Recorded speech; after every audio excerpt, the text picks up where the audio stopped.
Hello, everyone. Are you one of these patients that goes to a doctor, a dental office, and you're adamant about not getting x-rays because you're scared of being too exposed to radiation? Well, you're not the only one. I remember one time there was a doctor that was interviewing me about oral health, and we actually talked about, the issue of taking x-rays, and she stated that she was one of those patients that didn't really want to have her x-rays taken all the time because of, her fear of exposure. And I was able to reassure her about, the reason why we do need to take dental x-rays. And it's my aim today to do the same, to bring you a level of knowledge and comfort as far as why do we need to take x-rays and why it's pretty much safe to actually have dental x-rays. Okay, so let's dive in. I want to talk to you about the first reason why we need to take dental x-rays. One of the reasons is because we need to actually diagnose what cannot be seen with the naked eye. So when you come to the dental office, we do actually do a clinical exam, and we also take x-rays so that we can see what we cannot see with our naked eyes. So when we do the clinical exam, we use our instruments and we're able to detect some cavities. We are able to detect some levels of, even heart plaque or even level of bone loss. But the dental x-ray is going to actually expose even more. It's going to help us also see the level, of the bone loss as well. On the x-rays, you can see some radiographic calculus, so calculus or heart plaque that is actually lodged between your teeth that you may not be able to see, and it's under your gum, so we may not be able to see them with our naked eye if you don't really have recession. Also, we can see cavities between your teeth, and those, if they're small enough, there's a high chance that we may not see them when we do the clinical exam, because when we do the clinical exam, we're only seeing the cavities on the actual outside surfaces of the teeth that you can see. So the only time that we can actually see cavities that are between the teeth or interproximal cavities is if they're big enough, they're so large that we can actually see them.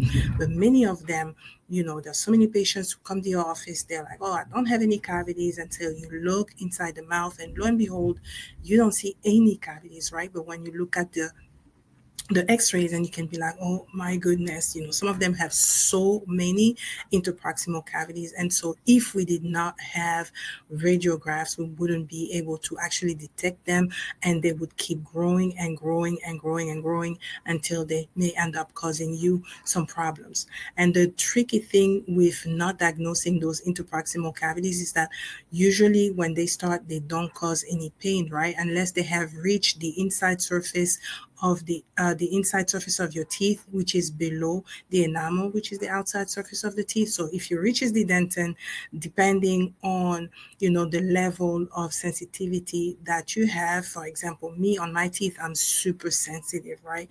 So if you're like me, then you can end up having pain. But some people don't really have super sensitive dentin, so it can even reach the nerve inside your tooth or the pulp, and then that would wake you up at night. So it's very important for us to actually diagnose, and diagnosing early is the best thing, because then we can intervene earlier, and then we can provide you with what is necessary for you to actually have optimal health when it comes to your mouth. Okay, they are with the radiograph, you are also, as I said, able to see the bone level, and the bone level, so we can determine whether you have gum disease that is only on the level of your gum, or if it has affected also your the bone that supports the teeth under your gum. Okay, so that allows us to do that. We can also see with dental x-rays, we are able to see whether you have teeth that are impacted. For example, if your teeth are impacted, that means that they're leaning against the adjacent teeth. And so that can do, with impacted teeth, sometimes they're way below, the gum, maybe sometimes they didn't really erupt. And so you wouldn't be able to tell that you have impacted teeth, or we wouldn't be able to say to determine that you have impacted teeth, and it's the radiograph that allows us to do that. In fact, the danger with impacted teeth is that if it remains, it can actually end up causing damage to the teeth next to it. And say, for example, if we had intervened early, we would have been able to prevent you from getting some problems on the teeth next to them. And I've seen time and time again patients where, those teeth were not addressed, and then now they were losing the adjacent tooth that they were actually using because of the teeth that were impacted. Okay, so those are some things that we can also see. We can see, for example, if someone will need early intervention to actually make some teeth erupt. For example, there are some people who have teeth or canines that are stuck or impacted inside, the bone, and then we are able to refer them accordingly to an orthodontist, or even they would maybe collaborate with a oral surgeon in order to actually release those teeth so that we can make them actually erupt properly. We can determine or see that somebody may not have, enough teeth. They may have missing permanent teeth, so that means that if they lose that baby tooth, they want to have a tooth coming out to actually replace that tooth. So in those cases, we are able to determine and tell the patient what should be done. Okay, so those are like, reasons why it's very important for us to actually get x-rays. Okay, that's number one, is that we are able to diagnose dental needs, dental problems that we would not be able to determine with our naked eyes. Okay, Number two reason why we're taking x-rays is because it's actually going to help us determine what kind of treatment you would then need. So after we have diagnosed, we are able to actually determine, okay, so for this type of problem or this type of cavity, for example, the person would need a dental filling, or maybe the person may need like a crown, or the person may need a root canal, or the person may unfortunately lose a tooth, right? And then we are able to actually treat accordingly.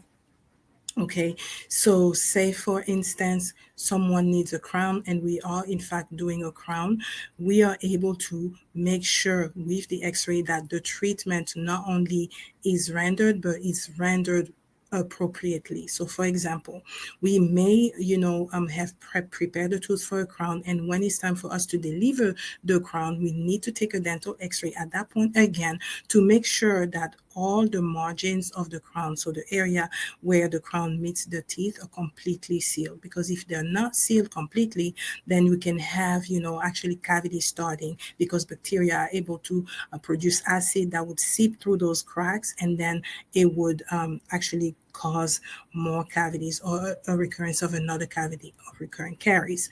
And that's even more dangerous, like when you actually have a root canal, because say you invested in a root canal and all of a sudden you have an open margin, then your root canal is at risk of being reinfected.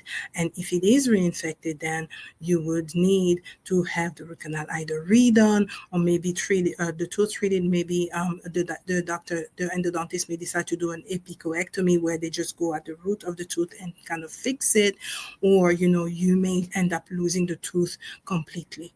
Okay, so those are also reasons why it's important for us to do dental treatment when the dental x-rays when we are rendering treatment, so that we make sure that the treatment has been accomplished accordingly and optimally. Okay, number three, we do dental x-rays because dental x-rays are able to help us determine even some other type of diseases, and so some systemic diseases, like for example osteoporosis, because we are able to see, that you actually have problems on your bone, maybe thinning of bone, and we are able to direct you accordingly to your doctor for further treatment. The treatment like ectopic dysplasia, those are cases where we can see that the patient does not have the adequate amount of teeth, and we can suspect that as well. Okay, we can direct you accordingly. Some people come, and there's been so many people that would come to the office. They would come to the office dentist because they have excruciating pain on some of their teeth, or maybe one tooth, right? It's usually a upper tooth. So they will come and they'll be like, oh God, doctor, I have such pain. I have so much pain. I couldn't sleep at night. And then we come, we take a dental x-ray, and we are sometimes happy to report to to the patient that, you know what, it's not the tooth. There's no cavity. We look clinically, there's no cavity, there's no bone loss, there's nothing that would explain why that tooth is hurting so much. However, it may be a case where looking at the panel exam, the panel x-ray, which is a x-ray where we put you somewhere, you stand up, and then, you know, there's a machine that goes around your head, and it shows us all this large area, and we are able to see your sinuses. Sometimes if they're cloudy, that could be showing that you may be suffering from sinusitis or infection of your sinus, and that would mimic, you know, a toothache. So when we see that, we are able to say, no, it's not, you know, at the level of your teeth. Please go and see your doctor, and they will, could possibly be, you know, your sinus that are causing you problems. And we have saved patients like that from maybe like a unnecessary treatment, or actually being treated adequately by the doctor, because with a dental x-ray we were able to determine that you do suffer from, you know, sinus infection. So there are many cases like that, right? And beyond that, we can detect infection. We can see maybe that you may be suffering from TMJ issues. There's so many things that, you know, dental x-ray allow us to actually see and diagnose. Okay, so I hope that I have encouraged you and made you understand the need for dental x-ray. Next time you go to your dentist and the dentist say, you know, we need to take dental x-ray, please be assured that we will not be able, or we will miss some things, you know, if we don't take them. And the reason why, as I said earlier, why some people are scared to actually have dental x-rays taken is because they're scared that they may be exposed to radiation or too much radiation. But rest assured, you know, the level of radiation that you will be exposed to while we do dental x-ray is really, really minimal. In fact, it's, you know, lower than the common exposures that you find yourself under, say, for example, you know, sun exposure, or even, you know, the exposure from the radiation coming from your cell phone that we use all the time, or even the food that we eat, right? And so rest assured that you're pretty much safe for the most part. Okay, so that's what I wanted to share with you today. It's important for us, for me, even when I go to my dentist, you know, for dental x-rays to be taken. And so I just wanted to encourage you to not be fearful, and to understand that it is necessary. Okay, so that's what I wanted to talk to you about today. Please, if you have found this information valuable, you know somebody that's scared of taking dental x-ray, please share this episode to them. Also, don't forget to subscribe to our channel, YouTube channel. There are many more information that we are disseminating on a regular basis that will be beneficial to you. Okay, and you can like I post, if you have questions, don't hesitate to ask them. We're here to answer them. Okay, that being said, I wish you a very good day and be blessed. Bye bye. See you next time.